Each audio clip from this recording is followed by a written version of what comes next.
जब आपके साथ बहुत सारी मुश्किलें आती है तो हम क्या करते हैं, रूटीन में क्या करते हैं? समाधान आप ही के पास है और किसी के पास नहीं है। आप रूटीन लाइफ में जब घर में कोई अगर कोई बीमार हो जाता है और पैसे नहीं होते हैं या आपके पास कोई सुविधाएं नहीं होती है, आप क्या करते हैं उस टाइम पे? उस टाइम पे किसको बोलते हैं? तब कौन सी अपलाइन याद आती है? तब कौन याद आता है या कौन पड़ोसी को पास जाता है? आप उस हालात को कैसे मैनेज करते हैं ये आपको ज्यादा पता है। और ऐसा नहीं कि इस तरह के हालात नहीं आते, सबके पास आते हैं और उसका हम लोग मुकाबला करते हैं। बच्चे का एडमिशन कराना है, स्कूल की फीस नहीं है, हम क्या करते हैं? हम उसका मुकाबला करते हैं, कुछ रेमेडी निकालते हैं। लेकिन अरे सर मैं क्या करूं, मैंने बेटे को पढ़ाया नहीं क्योंकि फीस ही नहीं थी, ऐसा तो नहीं करते ना। हम उसका मुकाबला करते हैं, रेमेडी निकालते हैं, उस पर काम करते हैं। शादी करनी और पैसे नहीं हो, कमाए तो नहीं रहते, शादी तो कर ही लेते, रास्ता निकाल लेते। कैसे रास्ता निकालते हैं? अगर हमने इस बात को समझ लिया कि चाहे स्थिति कुछ भी हो, आप उसका रास्ता निकाल ही लेते हैं, तो यहाँ पे आपको इस सिचुएशंस का भी आपको रास्ता निकाल ही लेना चाहिए और इसके साथ जीना और इसके साथ काम करना सीख लेना चाहिए। अब यहाँ पे मैं आता हूँ थोड़ा सा जिन लोगों ने स्वीकार कर लिया है। अब यहाँ पे थोड़ा सा डाटा मैं आपको शेयर भी करना चाहता हूँ जो बड़ा सरप्राइजिंग सा है, बहुत एकदम बहुत आश्चर्यजनक है कि ऐसे हालात में लोग ऐसे प्रोडक्ट्स को बेच रहे हैं, जहाँ पे चाहे शराब, चाहे तंबाकू, चाहे बीड़ी, चाहे ये सब चीजें बेच रहे, आज की तारीख में बेच रहे हैं, जिसकी किसी को जरूरत नहीं है। किसी को भी, एक भी व्यक्ति ये नहीं कहता कि सर इसके बिना तो मेरा काम कैसे चलेगा, एक भी नहीं चलेगा, एक भी ऐसा नहीं कर सकता। लेकिन उसके बाद इस सिचुएशन में, जिस सिचुएशन को लोगों ने कहा कि यार ये तो जो है हमें अपना काम करना है, मेरा बिजनेस है, मेरी लाइफ है, मेरी जिंदगी है, मेरा घर ऐसे ही चलेगा। और आप देखिए कितने आंकड़े हैं, भयानक आंकड़े हैं। सन 2020 में कोरोना का पूरा साल, मतलब जो कोरोना की कोविड ईयर जिसको बोला गया, उस पूरे कोविड ईयर में 16 करोड़ लोगों ने शराब पी। मतलब इस हिंदुस्तान में 135 करोड़ की आबादी है, बच्चे शराब नहीं पीते, करीब 99% नहीं पीते। और वो करीब जो 18-20 साल की उम्र में लगभग 40 करोड़ की आबादी निकल जाती है। महिलाओं का रेशो बहुत कम है, यहाँ पे करीब 35 करोड़ की आबादी वो निकल जाती है। बुजुर्ग लोग नहीं पीते, बीमारों को पीने नहीं दिया जाता, मतलब बहुत सारी चीजें। तो लेकिन फिर भी जो बाकी है, ऐसा लगता है कोई छोड़ना नहीं चाहता। तो हालात बुरे कहां है? मतलब मेरी बात समझ नहीं आती कि 16 करोड़ आदमी तो अपनी आदत को बदलने के लिए तैयार ही नहीं है।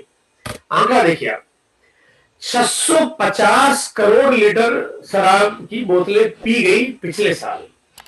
650 करोड़ लीटर, इतनी शराब की बोतलें घटक गए, ऐसे गट गट गट, मतलब कोई कहीं रुकावट नहीं है, कोई स्पीड ब्रेकर नहीं। तब कोविड नहीं आया, तब और कोई समस्या नहीं आई, तब तो बिल्कुल ऐसे बिंदास सारा काम करते रहे। 35,000 करोड़ की सिगरेट पी गए पिछले साल हम लोग, मतलब 35,000 करोड़ की सिगरेट पी गए आप। वो सिगरेट जिसको पीने के पहले खरीदने के लिए जहां जाना पड़ता है, वहां पे उस दुकानदार ने एक ऐसे जबड़े पे ऐसा पूरा भयानक सा डरावना सीन, हॉरर फिल्म वाला सीन लगा रखा है। और आजकल तो बाकायदा वो एलसीडी और एलईडी टीवी पे दिखाते हैं। और हो सकता है कि सरकार थोड़े दिनों बाद तो ऐसा नियम बना दे कि वो पूरी एक फिल्म देखनी पड़ेगी ये डरावनी वाली, उसके बाद सिगरेट मिलेगी। और कुछ साल बाद तो बाकायदा कस्टमर को बोल के बोलना पड़ेगा कि ये सिगरेट पीने से मेरे को कैंसर हो जाएगा, मैं बीमार हो जाऊंगा, मैं जल्दी मर जाऊंगा, मेरी पत्नी विधवा हो जाएगी, मेरे बच्चे अनाथ हो जाएंगे, तब सिगरेट मिलेगी। तब भी छोड़ेंगे नहीं। बात यह है कि जिस चीज के लिए आप, जिस चीज की ऐसी आदत है, तब भी छोड़ने को तैयार है। 35,000 करोड़ की सिगरेट हम पी गए, बाद में हम करें बात करें सर ये हो गया, अब मैं क्या करूं? तो जिन्होंने बेचनी है उन्होंने बेच दी, जिन्होंने खरीद ली उन्होंने खरीद ली, कोई रुकने वाला नहीं है। 10.25 करोड़ तंबाकू, 10.25 करोड़ आदमी तंबाकू का सेवन करते हैं इस हिंदुस्तान में। मैं इस हिंदुस्तान की बात कर रहा हूं। दुनिया में 70 लाख, मतलब वर्ल्ड वाइड की बात करते हैं, और भारत में 2,739 लोग हर दिन तंबाकू की और ये जो बुरी आदतों की वजह से उनकी मौत हो जाती है। ये बात को थोड़ा सा अगर रिलेट करेंगे तो हमारे पास अच्छी आदतें, अच्छे प्रोडक्ट्स, अच्छी रेमेडी, अच्छी एडवाइस, अच्छी वो तमाम चीजें हैं जो शायद आपको वास्तव में जिंदगी देता है। ऐसे में आपको सामान बेचना है आरसीएम का, जिसके बिना जिंदगी चल ही नहीं सकती, जिसकी बिना नहीं, जिसकी जरूरत नहीं है, उसका धंधा चल रहा है। आप कहते मैं क्या करूं? अब आपको क्या बताना चाहिए कि क्या करूं? मुझे लगता है कि आपकी मदद ही शायद आपके लिए वो घातक होती जा रही है। हम लोग कहते हैं कभी कभी बहुत ज्यादा डिपेंडेंट हो जाते हैं कि सर मुझे कोई अपलाइन बताएगा, मैं अपना रोना दुखना रोऊंगा, मैं ये करूंगा वो करूंगा। अच्छा है, स्वीकार करो, एक्सेप्ट करो, एक्शन करो, काम करो। देखो सबसे पहली बात अगर मैं ये कहता हूं कि हम लोग काम करते हैं, हमारे साथ हम अकेले तो नहीं, पूरी दुनिया में बहुत सारी कंपनियां, डायरेक्ट सेलिंग में भी बहुत सारी कंपनियां हैं और ट्रेडिशनल बिजनेस में भी बहुत सारी कंपनियां हैं। लेकिन जैसे जैसे हालात अगर मुश्किलों वाले आते हैं, वैसे वैसे मुश्किलों में वही टिक पाता है जो मजबूत हो। कमजोर आदमी कमजोर हो जाता है और कमजोर हो जाता है और मैं कहता हूं मुश्किल बड़ी आएगी तो आप आगे निकल जाओगे, लोग पीछे खत्म हो जाएंगे। तो ये तो मौका हो गया ना। मैं कहता हूं कि अगर आदमी अगर मजबूत है तो मुश्किलों को इनवाइट करता है। वो कहता है अगर मुश्किल आएगी तो जो लंगरू पुंगरू जो आगे पीछे साले घूम घूम के हवाबाजी कर रहे हैं, ये सब तो वैसे ही निकल जाएंगे। तो ये तो एक अच्छी बात है कि आपके पास अगर कोई मुश्किलें आती है तो आपके लिए मुश्किलें आनी चाहिए। आज की तारीख में लोग कहते हैं पैसा नहीं है, काम नहीं है, बिजनेस नहीं है खेती करने के लिए क्योंकि गांव में कोई स्कोप नहीं है। तो मेरे इट्स ऑन अपॉर्चुनिटी, ये तो बढ़िया बात है। क्योंकि कोई आदमी कोई अपॉर्चुनिटी कब अवेल करता है? अगर देखो कोई भी आदमी पैसे वाला आदमी आज से बिजनेस को नहीं करता है या नहीं करना चाहता है, क्यों कहता है मेरे पास बहुत पैसा है। तो जिसके पास नहीं है तो ये तो मौका हो गया ना आपके पास, ये काम हो गया है। आज जो हालात है कोई किसी की मदद नहीं कर सकता क्योंकि सिचुएशन ही ऐसी हो गई है। करना चाहे तो नहीं कर सकता, फिर चाहे वो एक बहुत बहुत क्लोज वन क्यों ना हो, बहुत गरीब घर का एक सदस्य ही क्यों ना हो और बहुत करीबी रिश्तेदार क्यों ना हो, मदद नहीं कर सकता है, कर नहीं पा रहा है। कोई बिजनेस सर्कल कोई बिजनेस कहता है यार मेरा ही नहीं चल रहा तो मैं तेरी मदद क्या करूंगा, सबकी कामकाज डिस्टर्ब हो रहे हैं। कोई फाइनेंशियल इंस्टीट्यूशंस कोई मदद नहीं कर रहा, बोले यार आपकी तो स्टेबिलिटी नहीं है, हम क्या मदद करें।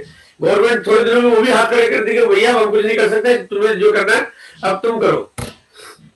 ऐसे में हमें काम करने के हमेशा तरीके वो तलाश करने चाहिए जिसमें हमें किसी की मदद की जरूरत पड़े ही नहीं है। अगर मदद की जरूरत ढूंढते रहेंगे तो हमेशा एक मुश्किल से निकलेंगे, हम अगली मुश्किल में पड़ जाएंगे। एक आंकड़ा बताऊंगा आपको हिंदुस्तान का डाटा देखिए आप कि खेती करने वाले लोगों की संख्या इंडिया में 38% है, प्राइवेट जॉब करने वाले 34% है, गवर्नमेंट जॉब करने वाले 6.25% है।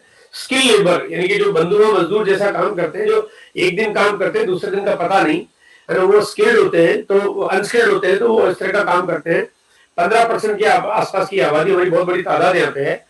एक जो बिजनेसमैन जो कि व्यापार करते हैं, फैक्ट्री इंडस्ट्री दुकानें चलाते हैं, 4.5% है। प्रोफेसर जहाँ पे सीए चार्टर्ड अकाउंटेंट और इस तरह के प्रोफेसर आते हैं 1.25% है। डायरेक्ट सेलिंग बिजनेस का शेयर बहुत कम है, 0.85% शेयर है। और कुछ ऑनलाइन बिजनेस भी काम करते हैं जहाँ पे 0.15% है। बाकी छोटे मोटे बहुत सारे होंगे जो यहाँ पे डाटा दिखाने लायक वो शेयर नहीं है।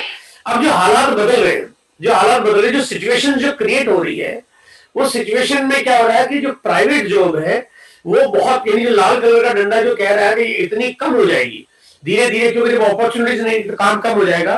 गवर्नमेंट जॉब में क्योंकि जब जैसे जैसे लोग रिटायर होते जाएंगे नए अपॉर्चुनिटीज कम होगी, यहाँ पे आपके पास स्कोप कम हो जाएगा। स्किल लेबर, क्योंकि अब पहले जो लेबर है वो बिहार की लेबर दिल्ली में, दिल्ली के लोग वहां पे मतलब एक माइग्रेशन होता था, धीरे धीरे इसका रेशो कम होगा और यहाँ पे वो लोग भी कम काम कर पाएंगे। बिजनेस में बहुत सारा इफेक्ट आ रहा है जिसकी मुझे बताने की जरूरत नहीं कि क्या फर्क पड़ रहा है। प्रोफेशनल्स के जब सब चीजें कम होती है तो उसका इफेक्ट कहीं ना कहीं आता है। लेकिन जहाँ डायरेक्ट सेलिंग की बात करते हैं, नेटवर्क बिजनेस की बात करते हैं, तो यहाँ पे एक अपॉर्चुनिटी है। लोग कहते हैं ये काम ऐसा है जिसमें हमारे को बाकी किसी चीजों पे आश्रित डिपेंड होने की जरूरत नहीं है और नई तकनीक पे लोग शिफ्ट हो रहे हैं, इसलिए ऑनलाइन बिजनेस के स्कोप्स है। बट क्योंकि ऑनलाइन बिजनेस में टेक्नोलॉजी चाहिए, एक पढ़ा लिखा आदमी चाहिए। पढ़े लिखे में भी नॉर्मल पढ़े लिखे से बात नहीं बनने वाली है, बहुत हाईली ग्रेजुएटेड और बहुत एडवांस फॉर्मेट पे कोई काम करने वाला चाहिए। तो वहां पे अपॉर्चुनिटी बहुत ज्यादा लोगों की हो भी नहीं सकती, क्योंकि ऑनलाइन बिजनेस में लाख आदमी कंज्यूमर बनते हैं तब एक आदमी एक पूंजीपति बनता है, तो अपॉर्चुनिटीज कम हो जाती है। लेकिन यहाँ पे कुछ शेयर खेती, क्योंकि लोग ज्यादा से ज्यादा माइग्रेट होंगे गाँव में, तो खेती का स्कोप बढ़ेगा, थोड़ा सा खेती करने लगेंगे। और बाकी जो डायरेक्ट सेलिंग जो अपने आप में बहुत बड़ा सेगमेंट आपके पास है, लोगों के पास कहते हैं चॉइस ही नहीं होगी। अगर मैं आपको ये कहूं कि पहले लोग जो आसानी से सुनने वाले नहीं थे, अब आपकी बात सुनेंगे, बड़े ध्यान से सुनेंगे। ऐसा लगेगा जैसे आप गीता का मंत्र सुना रहे हो, वैसे सुनेंगे आप। अब यहाँ पे हमें अपने लक्ष्य, अपने तरीके बदल देने चाहिए, हमें अपने गोल बदल देने चाहिए। क्योंकि एक मौका मिला है, यहाँ पे गोल को चेंज करना चाहिए। क्योंकि पहले जब हमने शुरुआत की पैंट पीस के डब्बे में, मतलब एक डब्बे में पैंट पीस डाल के किया, तो 1 करोड़ लोगों का टारगेट बना लिया और करके भी दिखा दिया। बीसी सर ने जो बीड़ा उठाया, तो आज हम सब जानते हैं कि आज आसिम किस मुकाम पे है। हमने पूरे दुनिया को दिखा दिया, क्योंकि जब मिशन हाथ में लिया, और आज हमारे पास मौका है, क्योंकि हिंदुस्तान में 135 करोड़ की आबादी है। हम सबको एक गोल सेट करना चाहिए कि हम कम से कम 10 करोड़ लोगों को आसिम में कन्वर्ट करें। It's responsibility. यहाँ पे आत्मनिर्भर बनाना, यही आसिम की परिभाषा है। मतलब आसिम का जो मोटो है, अगर देखा जाए तो ईच एंड एवरी एस्पेक्ट, अगर हम हर जगह देखें, हर एंगल से देखेंगे, तो आसिम काम ही ऐसा करता है। और 10 करोड़ को सिर्फ आसिम मिला सकता है। मतलब बाकी वो दूसरी कंपनी, दूसरी ऑर्गेनाइजेशंस, फिर चाहे एक बार टाटा बिरला अंबानी भी होगी, तो वो भी नहीं सोच सकते, क्योंकि इतने लोगों को अपॉर्चुनिटी देने का तरीका और किसी के पास है ही नहीं, वर्ल्ड वाइड नहीं है। मतलब सिर्फ एक पूरी दुनिया में इकलौती आसिम कंपनी है जो इतने सारे लोगों को एक अपॉर्चुनिटी दे सकती है। वो क्यों दे सकती है? क्योंकि 20 साल का आसिम के पास एक बड़ा कड़ा गहरा अनुभव है। कोई नौसिखिया कंपनी नहीं है कि कारोबार कैसे चलेगा, industries, production, supply, management, team management और नेटवर्क मैनेजमेंट, एजुकेशन, और जो चैलेंजेस उनको सॉल्व करके आगे बढ़ना। फिल्टर हो गया, हम 2 लाख लोगों के बीच में से फिल्टर होकर बाहर निकले हुए हैं। हम इतने मजबूत और पक्के खिलाड़ी है। वो कहते हैं तेंदुलकर और राहुल द्रविड़ को कभी भी मैच खेलने के लिए पूछना नहीं पड़ता कि एक बार खेल के दिखाओ, क्योंकि दे आर एक्सपर्ट। ठीक उसी तरह से आर्सन एक इतनी अनुभवी और एक एक्सपर्ट कंपनी है जिसको कहीं कुछ भी सोचने की जरूरत नहीं है।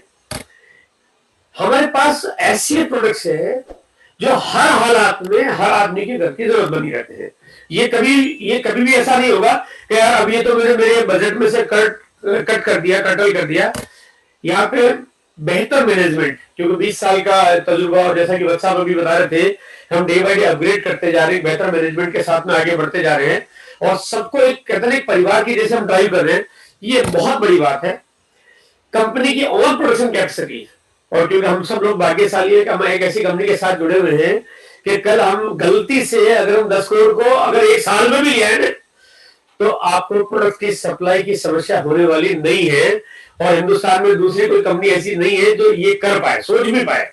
तो यहाँ पे ये भी हमारे लिए बड़ा मौका है। एक बहुत सारी हमारे पास एक एक्सपीरियंस लीडर्स की टीम है, जहाँ पे कहते हैं कि हर बार आपकी कोई बात को सुनने वाला, समझने वाला, आपको गाइड करने वाला, आपको एक प्रॉपर अनुभवी लीडर चाहिए। यहाँ पे वो लीडर्स है जिनके पास 15 से 20 साल का गहरा तजुर्बा है, साथ में पूरे भारत में डिलीवरी का नेटवर्क, क्योंकि उसके बिना कोई भी काम को हम लोग अंजाम नहीं दे सकते। इन सब चीजों में हमारी महारत हासिल है। यही वो तरीका है जो 10 करोड़ को ला सकता है। अगर 10 करोड़ लोग अगर आरसी में आ जाए, देखो सैनिटाइजर और मास्क आज की तारीख में एसेंशियल कमोडिटी प्रोडक्ट हो गया है। वो आटा तेल जैसे गिनने में आने लगा है कि अभी घर में जा रहे हैं, बाजार से राशन खरीद के लाया और एक सैनिटाइजर की बोतल नहीं लाया, तो बोले यार सामान ही पूरा नहीं लाया। ये वो वाला हिसाब हर आदमी को जरूरत हो गई, और ये प्रोडक्ट आज आरसीएम के पास है, इसलिए आपको इसके लिए मार्केट में कहीं जाने की जरूरत नहीं पड़ेगी। आपकी बॉडी की इम्यूनिटी को स्ट्रॉन्ग करने के लिए, मतलब अभी बीसी सर भी थोड़ी बहुत इस पर चर्चा करेंगे, और आपको पता है कि हमारी बॉडी को स्ट्रॉन्ग करना कोविड से लड़ने का सबसे बड़ा साधन है। हॉस्पिटल जाना, ऑक्सीजन का अरेंजमेंट करना, मास्क लगाना, ये छोटी छोटी चीजें, लेकिन आपकी बॉडी को स्ट्रॉन्ग करना ये सबसे बड़ा कारण है। ये अगर आपने ये कर लिया तो आप पूरी दुनिया को आप प्रिक्योर कर सकते हो, आप दुनिया के सबसे बड़े डॉक्टर बन सकते हो। एग्रो प्रोडक्ट्स, क्योंकि ज्यादातर अपॉर्चुनिटीज खेती के बिजनेस में होती है। हमारे पास एग्रो की सीरीज है, वहां पर भी हम लोग एक ऐसे प्रोडक्ट्स का उत्पादन करते हैं जो प्रोडक्ट्स किसी के लिए, हेल्थ के लिए बहुत ज्यादा फायदेमंद है। ग्रोसरी, क्योंकि रोज के सामान चाहिए, आरसीएम के अलावा किसी और को कहीं और जाने की जरूरत नहीं है। 100% वेजिटेरियन जो हमारी हेल्थ को प्रिक्योर करता है। आपके पास पर्सनल केयर के प्रोडक्ट्स, कहीं आपको जाने की जरूरत नहीं पड़ेगी।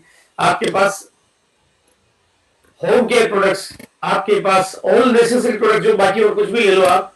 आपके पास 100% टैक्स पेयर आप बिजनेस करते हो ताकि सरकार की व्यवस्था बराबर चलती रहे। आप एजुकेशन लोगों को सिखा रहे हो, जहां पे लोग अगर किसी भी हालात में कितने भी कुछ भी है, पढ़े लिखे हैं नहीं है, तभी आप उसको एक बिजनेसमैन बना देते हो। यहाँ पे सपोर्ट मिलता है, जहां पे गार्जियन जैसा रोल अदा करती है अपलाइन और अपलाइन ऑफ स्पॉन्सर्स, ताकि किसी को प्रॉपर ड्राइव करती है। और साथ में किसी भी आदमी को चाहिए इनकम। अगर इस ग्राफ को देखेंगे तो आपको एक बात समझ में आएगी कि सारे सॉल्यूशन एक ही जगह पे है। मतलब 100% कंप्लीट सॉल्यूशन कंपनी वो है आरसीएम बिजनेस। लेकिन दुनिया में ऐसे लोग तो मिलेंगे, है ना? ऐसे लोग तो मिलेंगे, ऐसे लोगों की कोई कमी है नहीं और इनका कोई इलाज है नहीं। अब ये आपने सोचना है कि आप एक इतनी बड़ी कंपनी जो आपकी मदद करना चाहती है, आपको मुश्किल हालात में आगे ले जाना चाहती है, आप उसके साथ कैसे काम करते हो और आप कैसे आगे बढ़ते हो, या फिर आप इस तरह के लोगों के आज इर्द गिर्द खड़े होकर मजाक करते हो और कैसे अपनी जिंदगी बिताते हो। मेरी बात खत्म होती है।